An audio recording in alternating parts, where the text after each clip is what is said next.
Hi everyone, welcome back to Lifting the Lamp. I'm Frata Eleftheria, and tonight I want to talk about tools, the magical tools that you use in a ritual.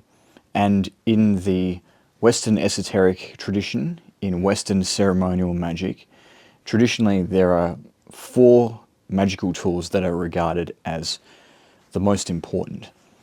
And there's a lot of symbolism to consider in the kind of the nature of magic itself, just by considering the symbolism of these 4 tools, which are of course the wands, the cups, the swords, and the pentacles.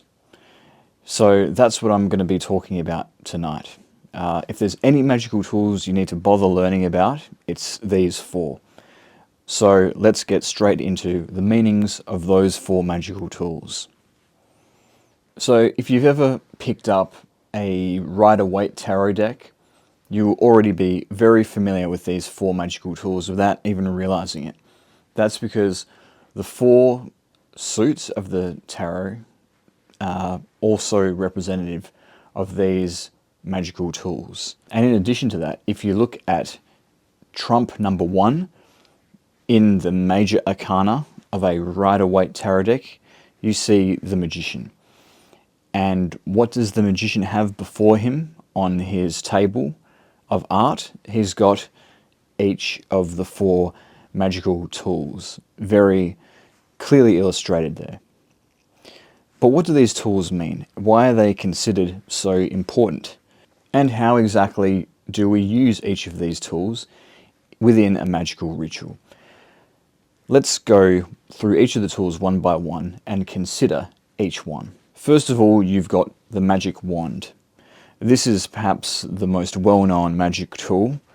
You see it in every fictional representation of a wizard or a sorcerer or a magician that you can imagine, just about, or at least in the classical representation.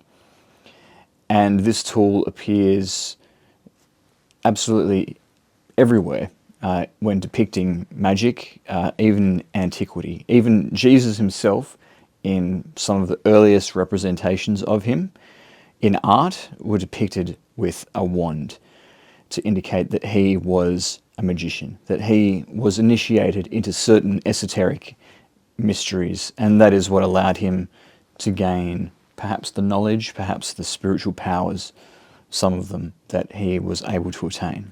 But what does the wand actually mean? I mean, there's a couple of obvious sort of things that we can say about the symbolism.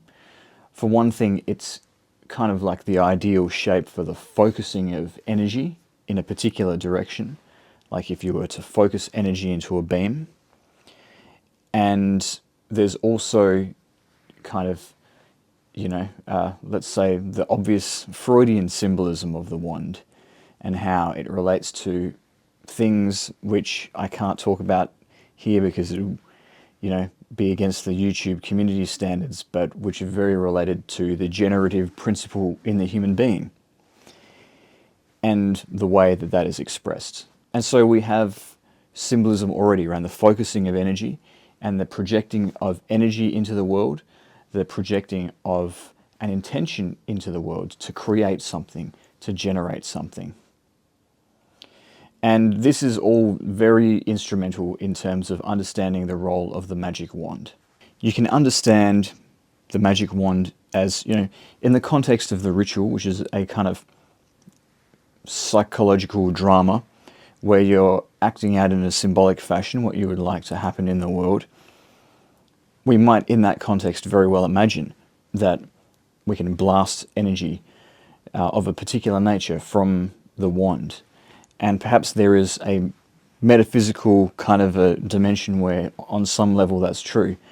But what we really need to understand about the wand is that it is a symbol of some other process. And it is a symbol of the focusing and projection of will and intention. That is fundamentally what the wand represents. And the reason for having the wand as one of the symbols, in addition to being a tool in its own right, within the ritual. And the focusing of the will or the intent in a certain way is the very foundation of magic. It's the very essence of magic. Perhaps even inseparable from magic. If you boil magic down to what it is fundamentally, it is simply that, the focusing and the projection of the will into the universe. So the wand is of the utmost importance, and it's not surprising that it's the most well-known of the magical tools. We see in certain places in Western esotericism, such as in the Abramelin ritual, that the requirement is for the magic wand to be created from a almond tree, a branch that is cut from an almond tree. So the wood of the almond tree is very important to the creation of the wand. Is there any symbolism here? Well, I believe that there is. For one thing, the almond tree is a tree that has both male and female parts, both of the parts that are required for the generation of new life.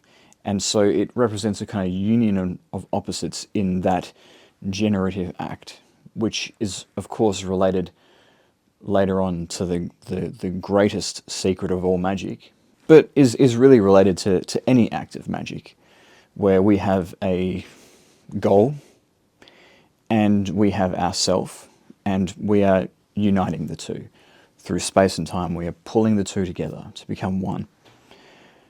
And this is kind of a form of the great work and of alchemy.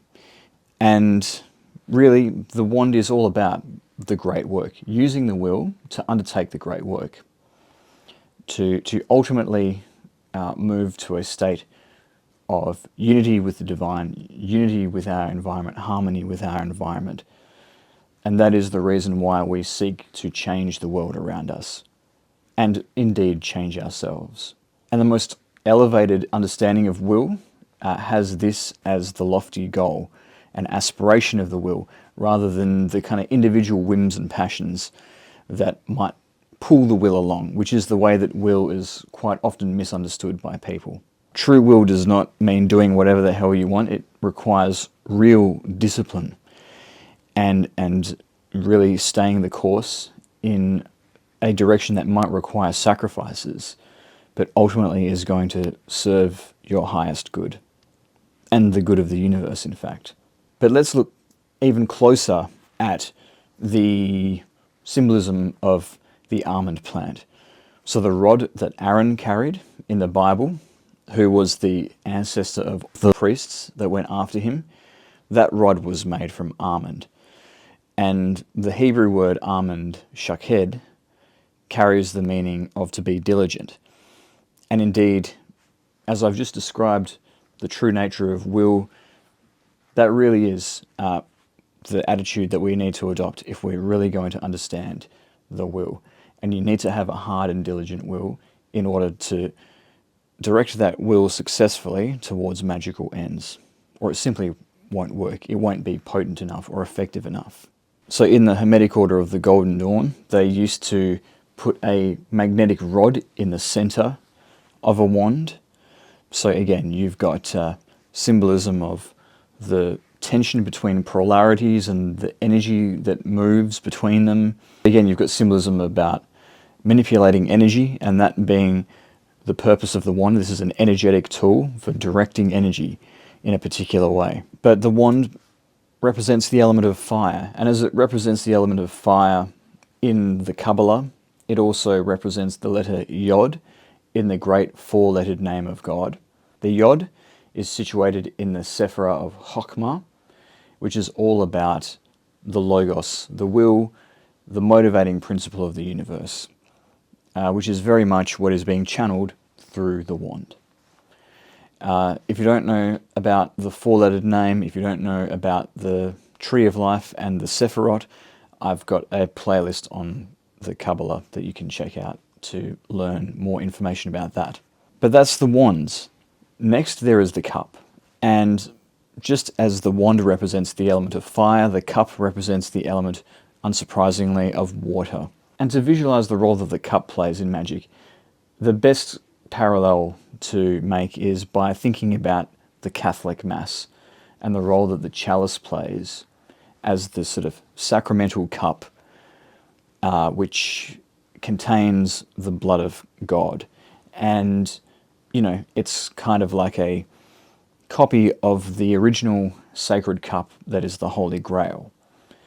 And this is very much the symbolism of the cup. It is a vessel for a sacred liquid, which is then consumed into us. And as we consume it, we consume holiness and become holy ourselves.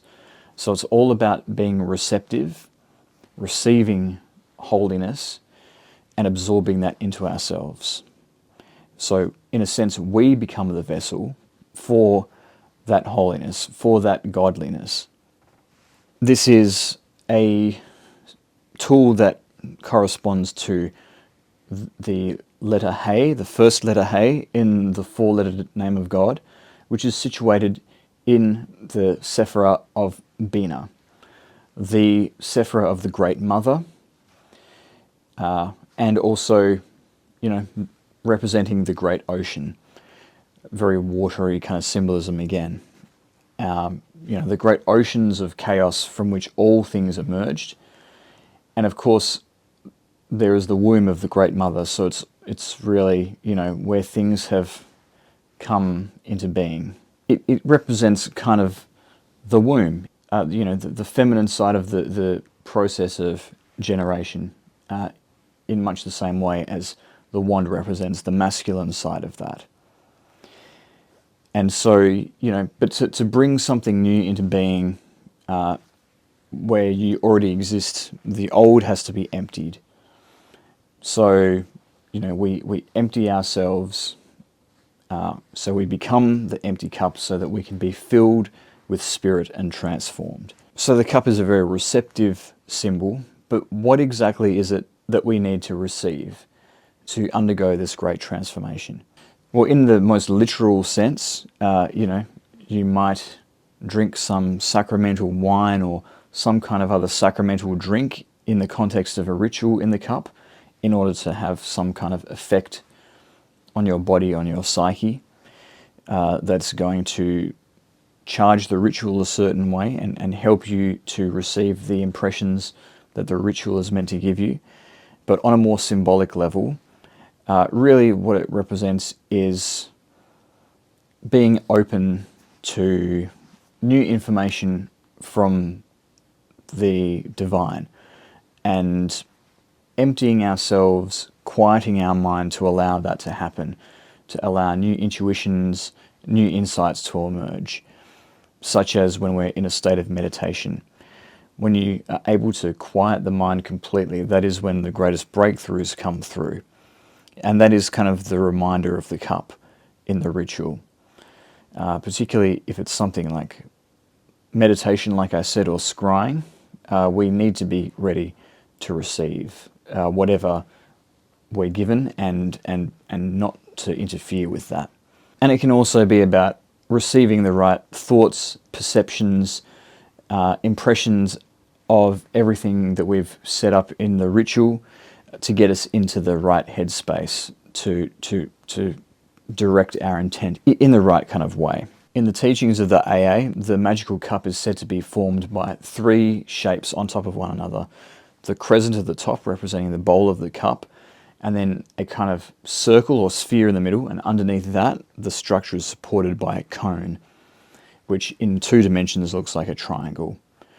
And each of these symbols has its own meaning. The crescent is of course the moon, the circle is the cup, and the triangle represents the fire, the element of fire, the alchemical symbol of fire, also the fire of the magician's aspiration, which is at the foundation of all of the rest. But again, we see symbolism of knowledge from heaven, influence from the heavenly realms, going down into lower worlds. So the cup at the top, that crescent, is said to represent the path of Gimel on the tree of life, because the path of Gimel, being from Keter, the crown at the top of the tree, down to Tifereth in the middle of the tree, is the High Priestess card, corresponds to the High Priestess card, which in turn corresponds to the moon. And then, of course, the sun represents Tifereth, where the path of Gimel ends. So we have the descent of the light of Keter down into the manifest world. So again, and that is what we are doing with the cup. We are collecting the light of the divine in order to transform ourselves as it descends down. And the cup is our own being, once it has been sufficiently prepared as the vessel. So next we have the swords. I've said before that the sword represents not only the airy element, but also the intellect. The intellect is associated with air in magic. So, this intellectual side of the sword is really important.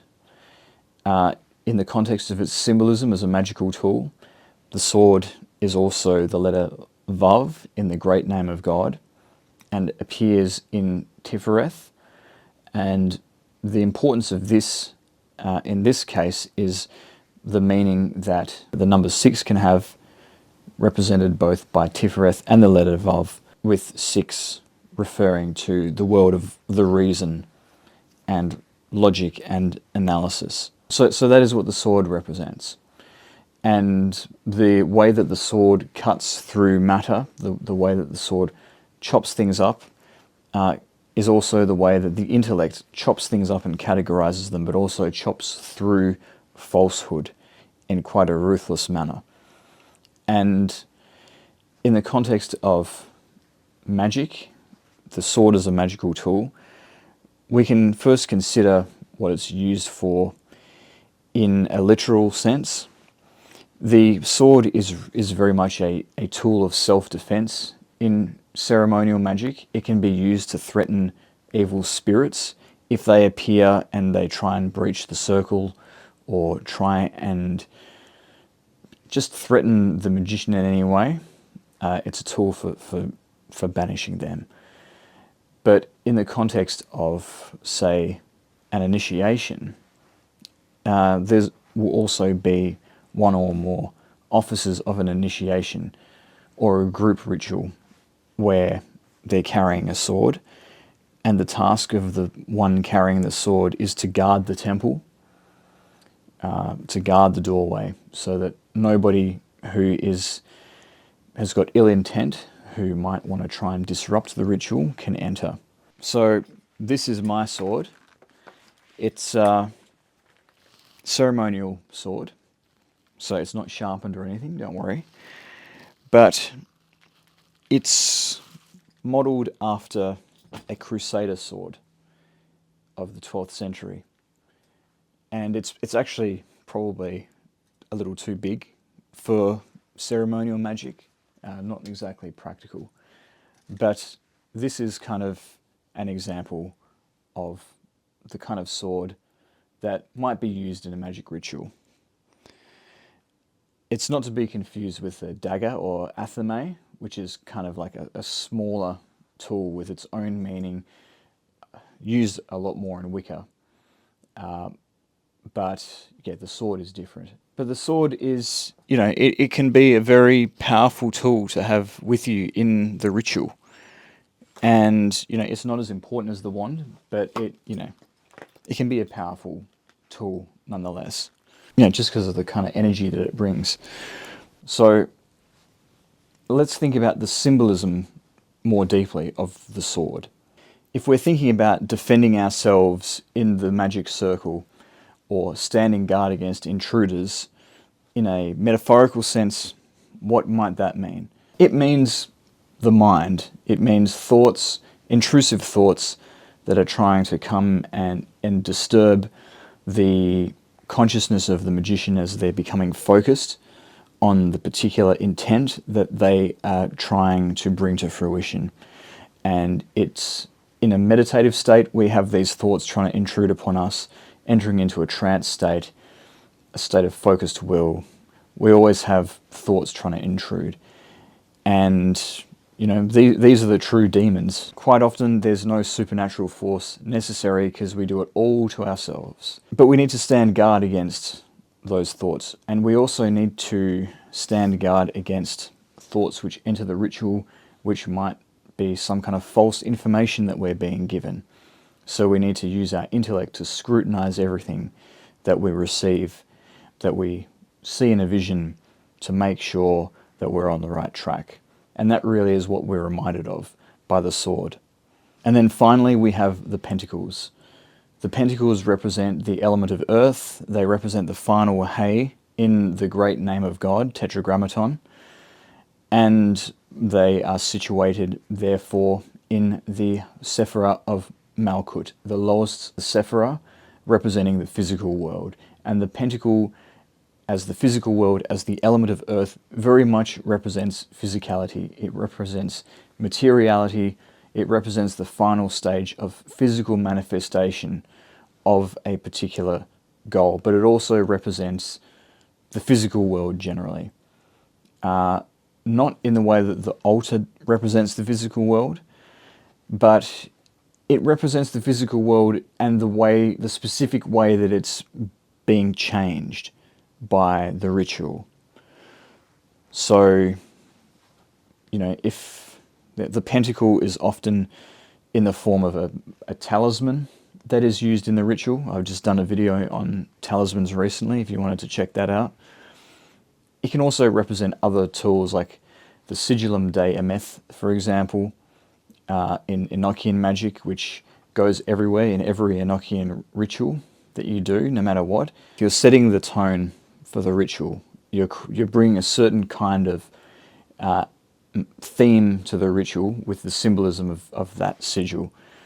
And so it's like you've carved a particular symbolism into physical reality.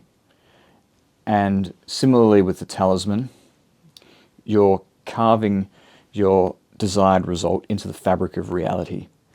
And that really is what the symbolism of the physical pentacle stands in for, with the accompanying symbols. In the same way that the sacred cup can be seen represented in the scene of the Last Supper as the chalice that was used, the Holy Grail, which is the cup of the blood of God. Similarly, we see the pentacle similarly represented in the bread, the flat sort of bread that would have been used in a Passover meal such as the Last Supper was. A flat round piece of bread which represents the body of God. And that really is what the pentacle is. It is the physical manifestation of God. It is being itself, which begins as a kind of abstract idea, crystallizing into physical form. And spirit, more generally, even the spirit of a particular intent, crystallizing into physical form. So in the Golden Dawn tradition, the common representation of the pentacle is a disc divided into 4 quarters. Each quarter is a different color. One is russet, one is olive, one is citrine, and the other is black. And each of these colors represents one of the elemental subdivisions of earth. So russet represents the fiery part of earth, citrine represents the airy part of earth, olive represents the watery part of earth, and black represents the earthy part of earth. And so we see the elemental world is very much the physical world. And that is why those 4 elements all appear in the pentacle. And this is also the color scheme of the Sephira of Malkut, according to the color scales, well, the Queen scale of color in the Golden Dawn tradition. And so that brings us nicely to kind of the purpose of having these 4 magical tools and what they represent together, which is the mastery of the manifest universe by directing energy a certain way. And so to master the magical arts, you really need to become a master of the 4 elements. And one of the ways you do this is by understanding and effectively using, even constructing, if you want to go further, the 4 magical tools. And this symbolism of mastering the 4 elements before you can reach spiritual attainment is repeated throughout initiatory systems in Western esotericism. You've got the four corners of the base of the pyramid that must be built before it can be crowned with the capstone of spirit. You've got the four powers of the Sphinx, which I've done a previous video on. Perhaps I'll link that in the description below as well. And even in the mysteries of the modern Gnostic movement, you have to go through the trials of the four elements before you can enter the major mysteries, which are more serious. So the mastery of the principles represented by the four magical tools is quite foundational to future successes on the magical and the mystical path. So that's why it's so important to understand their meanings, and I hope that I've brought their meanings to light somewhat tonight with this video. And I hope that you enjoyed this video. If you did, please leave a like down below, subscribe to my channel to support my work, and if you want to support me further, hit join or thanks down below as well to become a member or send me super thanks, and feel free to leave any comments that you might have as well. But thank you again for listening, and I'll see you next time.